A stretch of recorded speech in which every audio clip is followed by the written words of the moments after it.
This video is for educational and entertainment use only. The views in this video do not necessarily represent the views or life of Marlon Dixon. When you understand this informant lifestyle, it can actually give a person a mental disability. Why? Because you see how you're harming others. You understand that people shouldn't trust you. You don't trust yourself. You see the after effects and the consequences behind your actions and all that. So it takes a toll on you. Welcome back to the Altgeld Kingpins YouTube Channel, where we talk about confidential informants. If it's your first time bumping into the video on the channel, give us a chance. Consider watching the entire video and like the video if you like what you hear, because we want to beat the YouTube algorithm so we can get these videos out to more people. We're back with the snitching book, Criminal Informants and the Erosion of American Justice by Alexandra Nadepoff. So now I'm still on chapter 8 called Reform, and I'm still on page 185, and I just want you guys to listen to this. Individuals with mental disabilities are easily coerced as well as swayed to provide information that may not be accurate. For example, Derek McGrath, the informant in Hearne, Texas, who fingered numerous innocent residents, suffered from mental disabilities and was suicidal.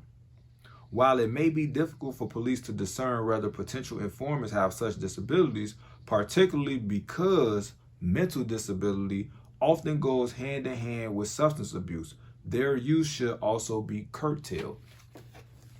So what this saying is, you can't see a person's mental disability. You cannot see a person's mental disability. You have to know that they have a mental disability. But because they use drugs so much, the mental disability and the drug use goes hand in hand. Because if you have a mental disability, what they give you drugs. So now you become dependent on a drug, and that drug becomes tolerable. You need to do a harder drug. So that's why drug dependency and mental disabilities, they go hand in hand. What she's saying is the police should not be using these people as informants. Why would you use somebody that's suicidal as an informant? They don't care about themselves. What makes you think they're going to really actually go get you accurate information when they don't care for other people if they don't care for themselves? If they have schizophrenia, bipolar, or any of these other disorders that's stopping them from living their own life, how can they keep it together when they got to go pretend to do something in somebody else's life to get them locked up and set up and all this stuff? So she's saying that those people should not be getting used, but guess what? Those are the people that's getting used because, like I said, the best informant is one that does drugs. Why? We're going to give you the drugs for you to do, but you got to do this because they know you have an addiction. Because you're addicted to drugs, you need money to get your fix. And because you're addicted to drugs and need to get your fix, you're more likely to be in the criminal element and environment. So you can go in and out the criminal element and environment to see who's doing what, who got what going on, because it can be a controlled buy, but in reality, you're going to do it. So if they say, hey man, no, you got to do this right here. You ain't never came over here and bought no 3 grams in the same day. Like, what you doing? Like, no, you don't usually have that much money. Like, no, you need to sit right here and do this. You already do it, so you're more likely to do the drugs. So now they see, okay, you stepped your game up. You must get some money. And then they, oh man, I hit a lick. And the whole time, like, these are people with mental disabilities. Now, this is another thing. When you understand this informant lifestyle, it can actually give a person a mental disability. Why? Because you see how you're harming others. You understand that people shouldn't trust you. You don't trust yourself. You see the after effects and the consequences behind your actions and all that. So it takes a toll on you, as well as all the drugs that you're doing to try to keep yourself calm and be able to focus and do the stuff that you're doing without feeling these emotions. When you stop doing that stuff, all those emotions rush you.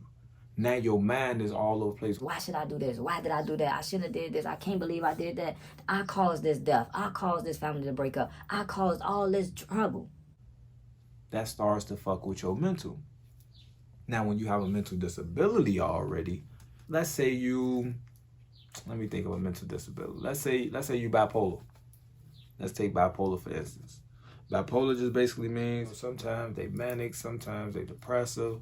So they emotions is like a roller coaster. They go up, they go down. They go up, they go down. They manic, they depressive. They manic, they depressive. If this person can't take control of their emotions and you put them in the world to try to take control of another person's mind to be able to extract information for that person to get in trouble, they have to garner trust from that person. They can't really trust themselves or their emotions. So when they out there doing all that stuff, they already have a situation within them. So that's already giving them anxiety and all type of stuff. And then you putting them in situations that's raising that anxiety, raising those emotions, lowering those emotions. So they can be manic when they off the drugs, but when the drugs wear off, they super depressive because they understand what they're doing. There's no person in the world that doesn't understand what they're doing and say that it doesn't bother them. It bothers you. As long as you think about it, it bothers you. That's why a lot of people try to push things to the back of their head. So they do that with drugs. Drugs ain't gonna allow me to think about it. So as long as I'm doing these drugs, I won't think about it. But in reality, you're thinking about it and it's bothering you.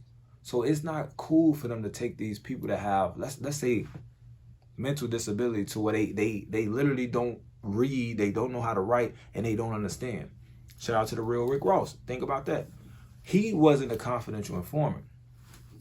He just was used in the war on drugs to fund the Contras. But he couldn't read and write like that. So imagine them getting a kid like that that's 14, 15, 16. They can't read or write. They don't understand anything. Their parents don't understand anything or what they signing them up for or none of that. And they put this child out there in the world to be a confidential informant. Like, that's crazy. But that's the law. That's the law. So she's saying that they shouldn't be putting those people out there in the world. That's how she feel reform should be made, that not put those type of people out there in the world to do that type of work. If y'all already gonna legally say that, hey, people can do that work, don't put these type of people out there. Don't put the juveniles out there. Don't put the mentally ill out there. Y'all need some totally sane people. But the law is the law. She can only say that's what she wants for reform. It doesn't mean that that's what's gonna happen. So that's all I gotta say for this video. Like, share, subscribe, leave a comment below. Donate to the channel, buy me a book, so I give you some more knowledge to bring to you guys. Consider supporting the channel by supporting Altgeld Kingpins Apparel. Like the video, and because we want to beat the YouTube algorithm, I need you guys to smash the like button as well as share the video. And when you do subscribe, hit the bell. I'll see you guys on the next video.